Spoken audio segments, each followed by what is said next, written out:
सुप्रभात बच्चों, कैसे हैं आप सब। आज की कक्षा में आप सभी का स्वागत है और आज हम आपको पढ़ाने जा रहे हैं व्याकरण विषय समास। तो चलिए बच्चों शुरू करते हैं। समास दो या दो से अधिक शब्दों के मेल से जो नया शब्द बनता है उसे हम समास कहते हैं। यानी शब्दों के संक्षिप्तीकरण की प्रक्रिया जो होती है वो समास होती है। जैसे हम गंगा का जल कहने के बजाय हम गंगा जल कह दें, या राजा का पुत्र कहने के बजाय हम राजपुत्र कह दें। यानी समास क्या है, शब्दों का मेल होता है। और समास में बेटे दो शब्द होते हैं, मतलब दो शब्दों के मेल से जो हमारा समस्त पद बनता है।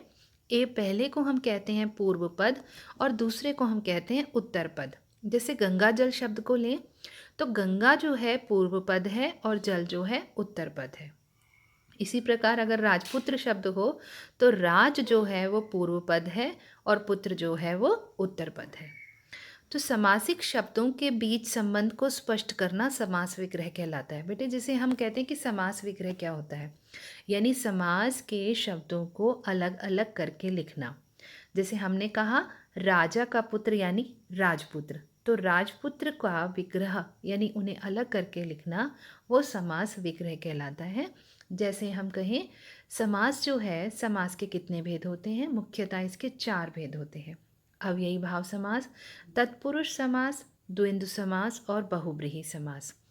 अव्ययी भाव समास बच्चे वो समास होता है जिसमें पहला शब्द अव्यय होता है यानी पूर्व पद, और जिसकी वजह से हमारा पूरा समास अव्ययी बन जाता है।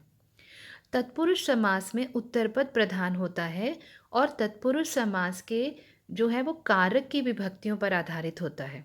ठीक है, जैसे हम कहें तुलसी के द्वारा कृत यानी तुलसीकृत। द्वंद्व समास में दोनों ही पद प्रधान होते हैं और जब हम उनका समास विग्रह करते हैं तो उसमें या दिखाई देता है। तो हम आपको आज समझाने जा रहे हैं द्विगु समास और द्वंद्व समास।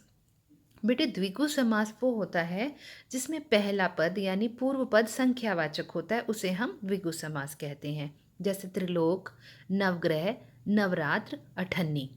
यानी त्रिलोक यानी तीन लोकों का समाहार या समूह, नवग्रह यानी नौ ग्रहों का समूह, नवरात्रि मतलब नौ रात्रियों का समूह, अठन्नी आठ आनों का समूह।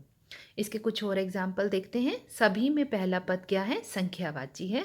जैसे त्रिभुज तीन भुजाओं का समूह, नवरात्रि नौ रात्रियों का समूह, त्रिवेणी तीन वेणियों का समूह, दोपहर दो पहरों का समाहार, अष्टाध्यायी आठ अध्याय का समूह, सप्तऋषि सात ऋषियों का समूह, शताब्दी 100 सालों का समूह, चौराहा चार राहों का समूह, नवनिधि नौ निधियों का समूह, पंचवटी पांच वटों का समूह, नवरत्न नौ रत्नों का समूह, पंचतंत्र पांच तंत्रों का समाहार। इस प्रकार बेटे ये जो हमारा द्विगु समास होता है, इसमें जो पहला शब्द होता है ध्यान रखें हमेशा ही संख्यावाची, यानी जो पहला पद होगा वो संख्यावाची होगा।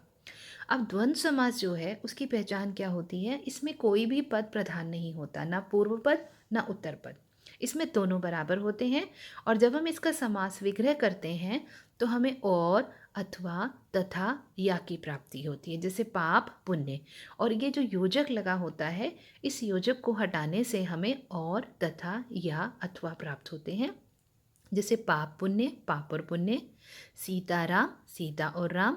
इसी प्रकार कुछ और उदाहरण, भाई बहन भला बुरा, पूजा अर्चना सुख दुख, आगे पीछे, नमक मिर्च, हरिहर, छात्र छात्राएं, तन मन।